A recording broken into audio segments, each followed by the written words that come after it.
Je me souviens qu'en famille, quand j'avais 14, 15, 16 ans, j'avais des débats avec mes parents autour de la notion de culture. Qu'est-ce que ça veut dire se cultiver? Qu'est-ce que ça veut dire lire? Et je disais que finalement, ces gens qui lisaient et qui eux-mêmes n'avaient rien à dire, c'était quand même un problème. Parce que le mot culture lui-même, littéralement, c'est quelque chose d'agricole, si on peut dire. Cultiver son jardin, pour prendre l'expression de Voltaire, cultiver, c'est faire pousser quelque chose. C'est avoir des fruits. Et donc, se cultiver, ça veut dire carrément cultiver son esprit. C'est un réflexif. Je me cultive. Et ça veut dire que je développe, j'épanouis mon esprit. Alors, est-ce que vous connaissez la fameuse formule mieux vaut une tête bien faite que bien pleine, que j'adopte assez volontiers, même si je crois avoir la tête bien pleine aussi par ailleurs, pas de problème.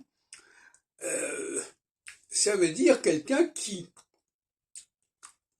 inspecte, qui scrute son savoir, qui le reconnecte de toutes sortes de façons, qui le quadrille de toutes sortes de façons, et son savoir, c'est pas forcément ce qu'il a lu, c'est ce qu'il a engrangé, d'une certaine manière, ce qu'il a emmagasiné. Et je pense que les gens feraient mieux, au lieu de lire, de revenir sur ce qu'ils croient savoir, et qu'ils le reprennent. C'est-à-dire, est-ce que ce que je dis sur ce sujet, est-ce que moi-même je comprends ce que je dis? Est-ce que j'ai vraiment approfondi ce que je suis en train de dire? Est-ce que je me comprends moi-même, quelque part? Bon. Et c'est ça qui est important. C'est pas le fait de lire tel et tel ouvrage. Moi, je suis par ailleurs un historien des textes. Donc, on va me dire, et puis je suis aussi, je suis un bibliographe. On peut pas dire que je ne suis pas dans la lecture. Mais en réalité, je suis dans une lecture critique. C'est-à-dire, en réalité, il faut d'abord se poser les questions. Il faut d'abord avoir une structure, par ailleurs, par soi-même, et la confronter éventuellement à ce que disent les uns et les autres. Non seulement au niveau philosophique, mais même au niveau historique. Par exemple, si vous avez une certaine idée de la chronologie des choses, qu'on vous propose quelque chose qui ne correspond pas à votre chronologie, à votre idée de la chronologie, eh bien là, vous allez avoir une approche critique.